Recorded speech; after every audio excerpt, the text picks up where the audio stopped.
dead of night, while Robert and his wife Sue lay sleeping, a gang of 3 men came through their bedroom window. They shot Sue twice at point-blank range, but failed to kill her. The men moved on to Robert, whom they tortured with a blowtorch, burning his arms, stomach and legs, until he revealed the code they could use to loot the couple's safe. The gang threw Robert and Sue into the back of a getaway truck and dumped them on the side of the road. They rammed a plastic bag down Sue's throat and shot Robert in the neck. Sue spent a week in a coma before she finally succumbed. Against all the odds, Robert lived, but he was left with permanent disabilities. The bullet he took is still lodged there today. He says he's determined to survive until he gets justice for his wife, Sue. As a journalist, it's way too easy to isolate yourself from a story. Media commentators shuffle into green rooms, prepping themselves by rereading crumpled notes or articles online, regurgitating someone else's opinions. We sit in separate studios via satellite links and talk past each other. Most will never have actually spoken to anyone connected to the news they're pretending to cover. South Africa deserves better than this lazy journalism from the mainstream. The stories I read were so unspeakably awful. Farming families tortured for hours before being killed by stabbing or gunshot, often with no ulterior motive, that I knew I needed to see this story up close. Why the torture? And given there had been a 200% increase in these attacks since 2012, why the sudden rise? And these attacks became part of my life too. More and more South African farmers writing to me to share their stories of family members beaten, of daughters raped, and of lives ended without cause or explanation.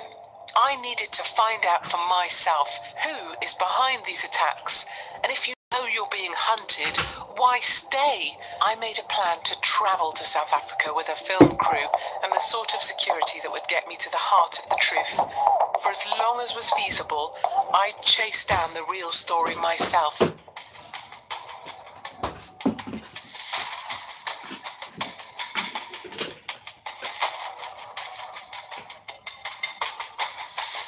It was my first day in South Africa, and I was talking to Ernst Roets and a succession of experts on farm murder statistics. So in a year, there were about roughly 84 farm murders.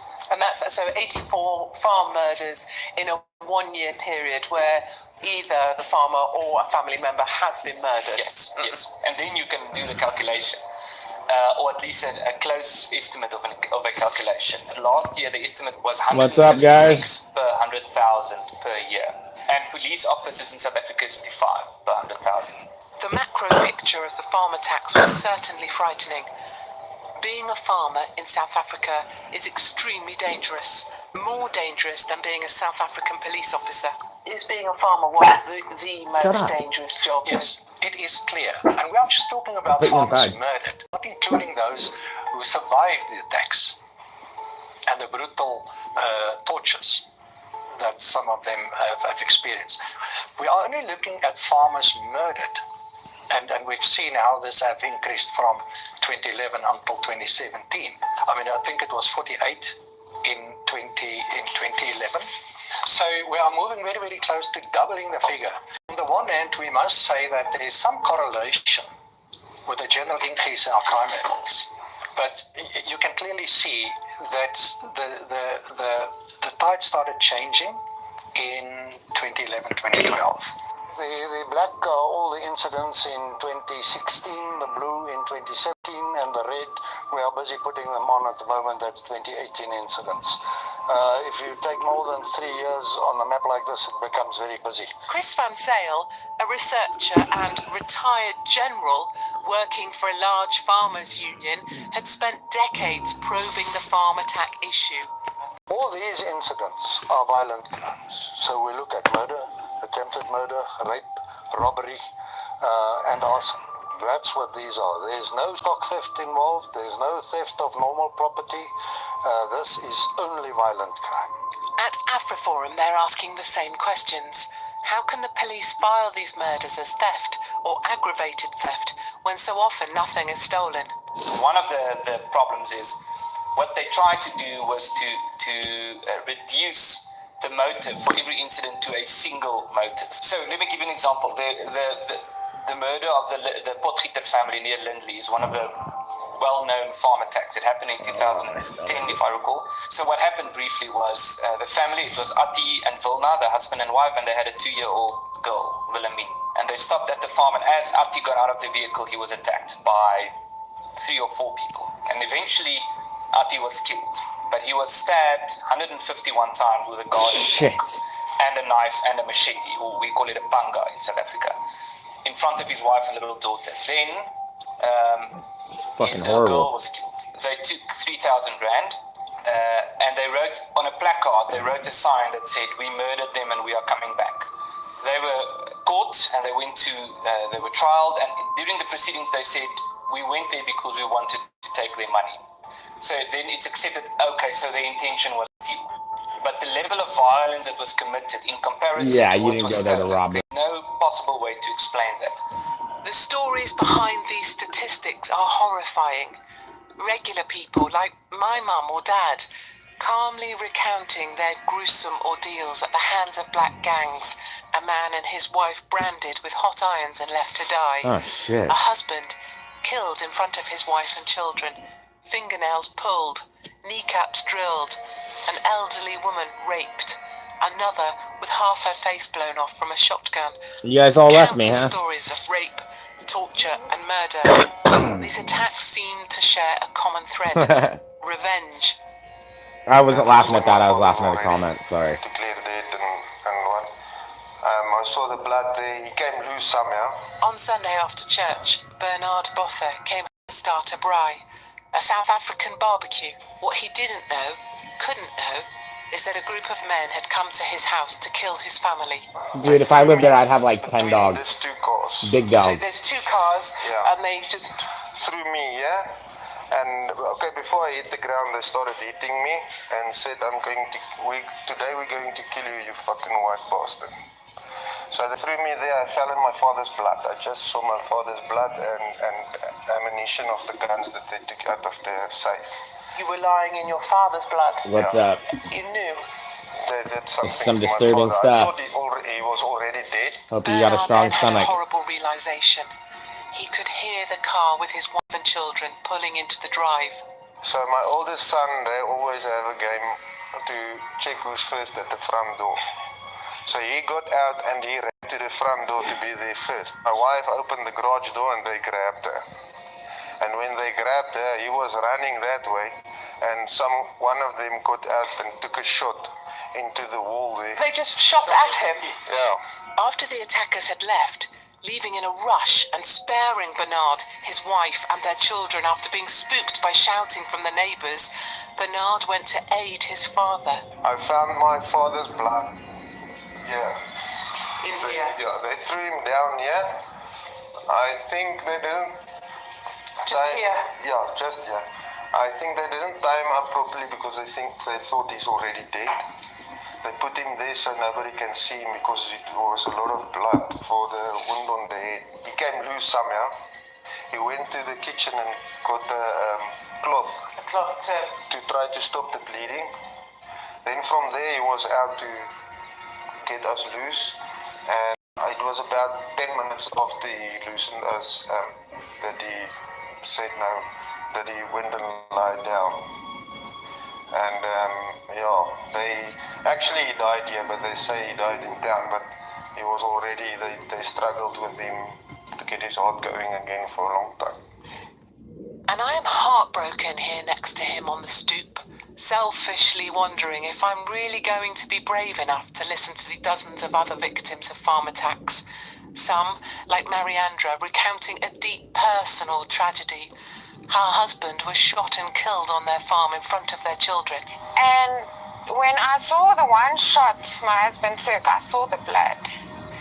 And he grabbed and he literally rolled off the couch. And that's when I realized this is real. This just got real. Without knowing that they've already shot him 5 times. And that's when my husband got up for the last time. And it sounded like he was crying when he said, please. And the one guy said, oh, just kill him.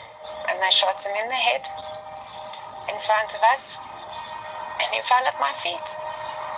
Or Marietta, who had her jaw blown off by a shotgun blast from a farm attacker and had her face partially reconstructed with flesh from her calf. I was attacked in October, 26 October 2002. And when they shot you, not wishing to, they shot into your face. This has been going on for a long time. The bottom of your face. Over a decade and a half. So they put the gun here, and at the same time I went like this, and that's when he shot me. Yeah. Given the ideals of Mandela's Rainbow Nation, why are whites their target? And why are farm attacks increasing so sharply, so out of step with other crimes? All good questions, but ones the South African media refuse to ask. They are famously uninterested in farm murders. Their weird disinterest makes me want to grab them and shake them by their polite clothes in their manicured offices for being so self-serving. The editor of one of the biggest online news outlets admitted to me that she isn't interested in South African farm murders because they just don't do that well for the paper. No click-throughs, no real interest, she said. Farm attacks where people are attacked and tied up and things are taken and they leave, we usually don't cover because it's not newsworthy. No one's going to read it.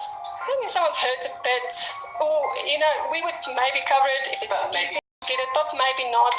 From a ranking point of view, there was this one incident where perhaps a white farmer shot a black. That will get front page. That will be front page, and it will. Will those stories statistically do better as well? Yes. From a ranking click, they will. Yes, unfortunately, yes.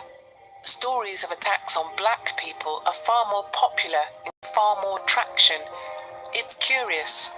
It's almost as if white South Africans have completely lost their voice in the country they called home. We have no alternative media in South Africa. I'm an Afrikaans-speaking person for my language, which is the largest language in the country. We have one national newspaper, which is far left. We have one national radio station, which is far left. We have 3 or 4 channels, which are all very liberal. So I can't rely on that. What do I have to do? Pack my bags, go on tour, go meet the people in person, and that's what I've been doing for 30 years, 4 shows a week. And I get a different story out there. They don't like violence much, and they are being murdered at these unprecedented rates. And when somebody says it, of course you are counter to the narrative out there. We're struggling more than you have out there. You can rely on a KT out there. We have none of that here. And those who do speak up, they don't have much power. We have to create our alt media here if we want to get anywhere, and it's ignored. It's as if the mainstream media have lost all journalistic integrity in pursuit of clicks and likes online. Fueled by anger, I recommitted to take greater risks to bring this story home. A crime syndicate boss agrees to let me speak with one of his farm attackers, and as much as I want to throttle him, I also want him to tell me what he knows. Okay, what they do? Yeah. Firstly, they come to me, who is working for the farm. Yeah. They say by the time I'm off at work, they come to me. They buy me nice things, so that I eat and enjoy. So you have like food, maybe drinks, even smoke if I'm smoking. Smoke, they'll buy you something. They buy me something good. Yeah. Then they ask me, how much are you getting there? Then I tell him, you see, like you can drive a car at any time. Yeah. You can feed your family. But with that money you're getting there, it's very leaky. Yes. You cannot afford. So they can give you some money? Yes. If you tell them what? Yes. So they tell me, how can they get in there? Yeah. How can they get in the catch farm? my boss, who is a farmer? This man is a recruiter. He recruits farm workers into informants who tell the attackers where guns are kept or where money is hidden or if the farmer is sick to help simplify a planned farm attack. And how does he turn these men and women against their employers? He sells them a dream. They always tell you the bad things about your boss. What do they say? The bad thing about your life and your family. The bad that your children won't go to school because of your boss. He's wasting your time, he's making you stay there by his farm. He's giving you peanuts and your children won't go to school. What about in the long run? What about in the future? Your children, they won't manage to help you. Yeah. So if you do this like now, your life will be smooth. You'll be better. Your children will go to school. And now your wife will have a business. Yes. So you'll have a living. If you don't manage to work by the farm, you can stay home with your family. You'll be having food on the table, everything. Once the informant is hooked, he will expose the weaknesses of the farmer to the gang. And the biggest weakness of any farmer is his wife and children. Now, if you don't do what we are telling you to do, you're gonna kill your wife, or you're gonna rape your wife in front of you and kill her, and rape even your children, the small one. Rape the small one? Yeah. And how small a child would they Even rape? at the age of 2 years, very young. Very young. So that he can feel a pain and say, oh guys, let me give you the money, you go, I save my children's life. How does the father stop them? Because sometimes even though the farmer's saying, stop, I'll give you everything, even then they still rape the child. Why would that be? Is it that they don't want to stop them, they just want to make him scared? Yes, to an extent. You say, okay, stop guys, I'll give you whatever you want now. Yeah. They just make one example. So this guy, they can do it. Maybe it will take one child and hurt one child. Yes. Yes. And right in front of him. You say, oh no, guys, please, let me give you everything, whatever you want, so that you will leave my children and go. So often the gangs don't steal anything, leaving seemingly empty-handed. And I feel ill at the thought after raping a man's 2-year-old or his wife in front of him. After you've taken his dignity and destroyed the things he loves the most, what is there left to take? It's barbarity beyond anything I imagined. So too is their belief system, where success or failure of farm attacks rides on the ability of a local witch doctor or sangoma, who they visit in the weeks before an attack to be cut and filled with special potions to give them special powers to be strong in the attack. I need to hurt the man. If I come, can you tell me when I should attack? You can tell me a good time when I will be strong. If you phone me, I'll tell you that at least about 4. Yeah. I'll tell you that now it's fine. It's now good. I can phone you. Yeah. How do I, when I make my attack, I ring you, you tell me it's a good time. Yes. I can take the man. Yes. I can take the things I need to take. Yes. How do I give some to you? Do you have some? Do I pay you with that? Yes, you must come and give me. I must come and give you? Yes. How much will I give you? Roughly, it's like if you got 50,000. If I got 50,000 rand, can you give me 20,000? I give you 20,000. Yes. That's your cut from my farm attack. Yes. But away from the sangoma and the barbarism of these attackers, there is discipline, training, funding, and equipment that can only be provided by people in power, the politicians and the police.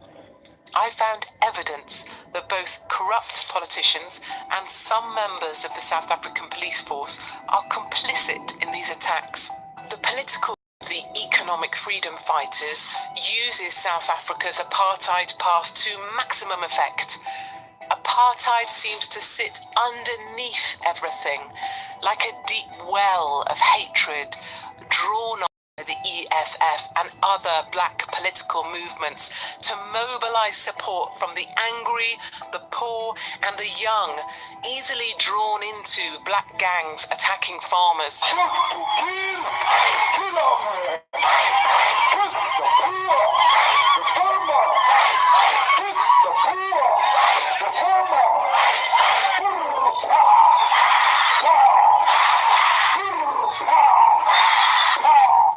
The economic freedom fighters sing this song at their political rallies, kill the Boer, kill the white man, and make throat-slitting gestures against their white opponents in Parliament. Back on the ground, black gangs translate this rhetoric into action, torturing and murdering whites to cleanse them from the land. I wonder about these arm attackers. They say war makes men do cruel things, but there is no war in South Africa. There is a political climate supporting these attacks and political backing for police prepared to help a brother out. I receive a message from a policeman currently in active service with the South African police force. He has heard I'm in South Africa investigating the farm murders and is prepared to talk if his identity is protected. I ask him about the risks if he is caught. I can lose my job. I'm allowed to talk with any media without a police escort, preferably an officer and a media officer. The implications would be harassment of my family and myself by either elements of the government or outside of the government. knowing all of that, knowing that it could be your family that's targeted, knowing that you would lose your job, knowing that, and we've seen what harassment looks like over here. Harassment doesn't just mean sending bits of paper. Harassment can be serious, physically serious. Why is it that you want to talk? All my life has been ignorance, been nothing. That's why I'm in the police, to serve, to protect the people. Government has failed to protect the people. If you look at the Terrorism Act, the Prevention of Terrorism and Terrorist-Related Activities Act, this form had actually been classified a long time ago as terrorism, because that's what it is, it's terrorism. And government has done that. At some point, things are going to reach a level where no one's going to be able to stop it. Somebody needs to stand up and talk out. I'll take a great risk doing this, but it's morally right. I want to know how these gangs are so organised, well-equipped and ruthless in their actions. Farm attacks are too professional to be the work of chancers from the settlements. From what you know from the police perspective, just how involved are the police in farm attacks? Farm attacks is cases where we were arrested serving police members in house robberies or home invasion robberies, as you guys would know. So serving members of the police have been arrested. Police weapons have been used, not just personal weapons which really secure the members, but rifles which they have to put out of a station or unit have been used. Police ammunition has been used. I would rather report the military. Their whole method of working. It's not a syndicate, it's with us like your average criminal. These guys are too slick. They know what they're doing. They've had training of some sort. It's not only just your farm attacks. If you look at the cash and transit attacks, if you look at your house robberies, they've all got some form of training.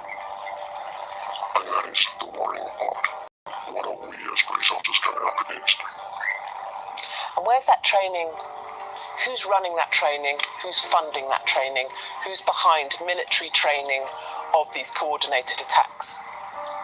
I can only speculate. And if we speculate? The government, or I'm not going to say the government per se, rather say the ruling party has a role to play. The ANC, when they took charge of Southern Africa in 1994, they never gave up their arms caches that they brought into this country. Never. So I don't know how many AK-47s are around, RPGs, landmines, landmines, I don't know. I think back to all the victims I have met, how they called the police after they'd been attacked in the hope that help might come, when all along the police supposed to save them were part of the problem. I feel like everything I trust is broken here, and I feel forlorn. As we talk, I see he is another one who will not leave this place. It becomes like a tell in poker, in their faces and in their mannerisms. Talking to me, taking this risk, it's all part of it. Just like Bernard or Mariandra and the General, here's another South African signalling he will be buried in his boots.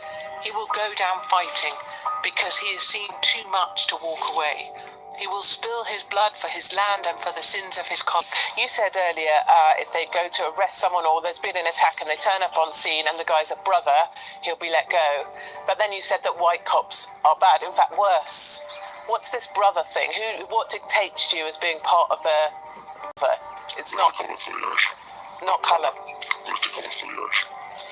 If you're part of the ruling party. ANC. Yeah. The EFF. Or there's another party beyond Yes. Those three. The cops tend to treat you with kid gloves. If they find a membership card on you, if I'm, as a white police officer, arrest a member of the ruling party, whether he's influential or he's just some idiot that casts the vote, they will not help me process it. I have to do everything myself. They actually walk away from me. They won't touch him. They won't.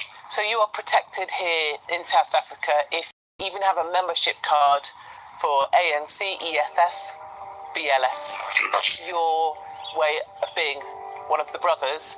And that's not about colour, just for clarity. That isn't being black. Also, the other thing is the EFF has gained a lot of traction in the South African police service. I'd estimate nationally they're about 30 to 35% of the total force. I almost want to run away from all of this. I feel kind of dirty having comforted women like Henrietta Ludik, raped by multiple men, or Mariandra, burying her husband to give birth to her son, knowing the same police they called for help may have been assisting the monsters in their midst. I tracked down Dr. Berger, an expert in this field and senior researcher at the Institute for Security Studies, to verify what I'm being told repeatedly, that the police are complicit. His officers feel strangely clinical and foreign after so many weeks on the road amongst the grubbiness of it all. In my heart, away from my job here seeking the truth, I want him to tell me the cops are the good guys, that I should keep faith, but he could not tell me that.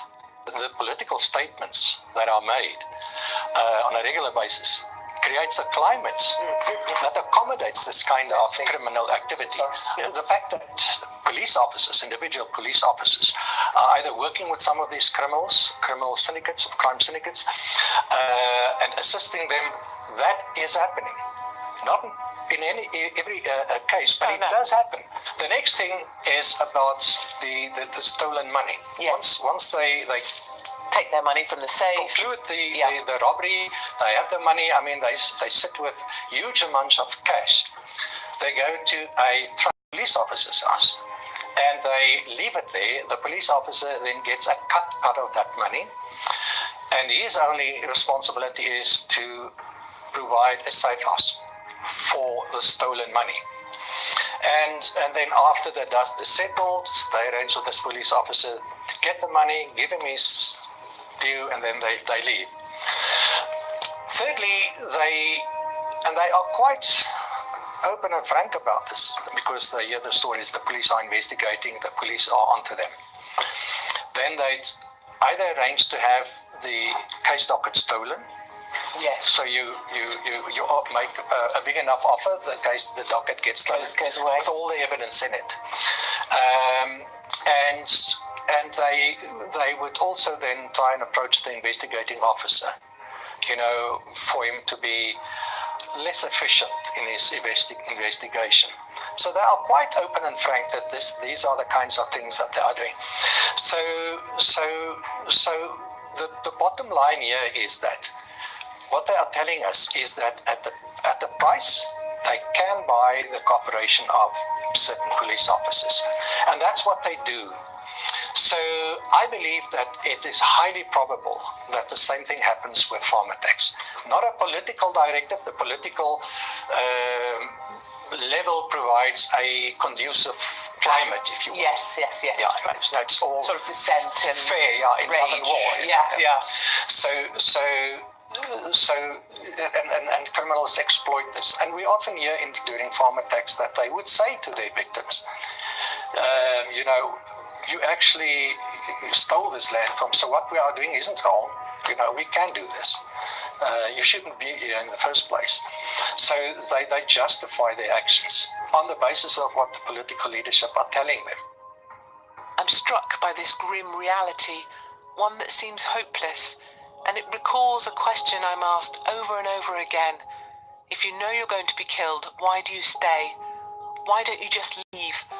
But I realise the answer is not that simple. Many of these farmers are simply hard-working, salt-of-the-earth people. They're financially poor, and this is their home. Where should they go? Who'll fund their exodus? Which countries will offer them asylum? And what are the ramifications of giving in to what is tantamount to terror? How does it work for you in terms of being able to stay in this country? Presumably you're a man that would never leave this country. I can't leave, I'm too old. You're not too old. I'm not being flattering you, I'm just saying. The General said to me, and you share a thing with him, he said to me, I'll die here, this is my land, this is I'll be in the dust, they'll bury me in my boots. I love the country.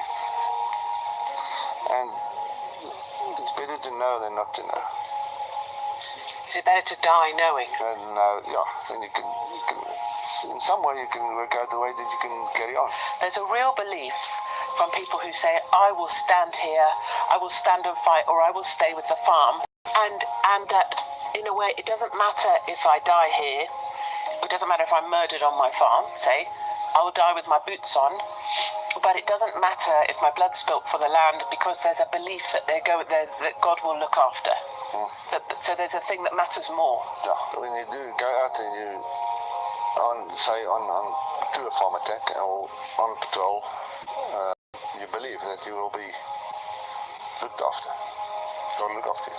And is that why you were willing, before you just happened to have sold your farm and moved to a different one or whatever, but you said you would go back, you did go back to your farm, you carried on living there? I slept the next night, I slept there. The next night after you'd been shot in your bed? Nothing. And it's one of the key themes I hear over and over amongst the big, strong men who know they're a target and who see that time is running out for the white farmer in South Africa. The young, who can afford to leave, do. The older farmers living close to poverty cannot afford to even if they could. Others are forced off their farms into white slum settlements, just like this one outside Pretoria, where Joey and Peter live with Joey's young children, below the poverty line, without running water or electricity. And so it is with both a sense of resignation and ultimate resilience that they commit to the land with everything they have and everything they are. I will be buried in my boots takes on a far more literal meaning here.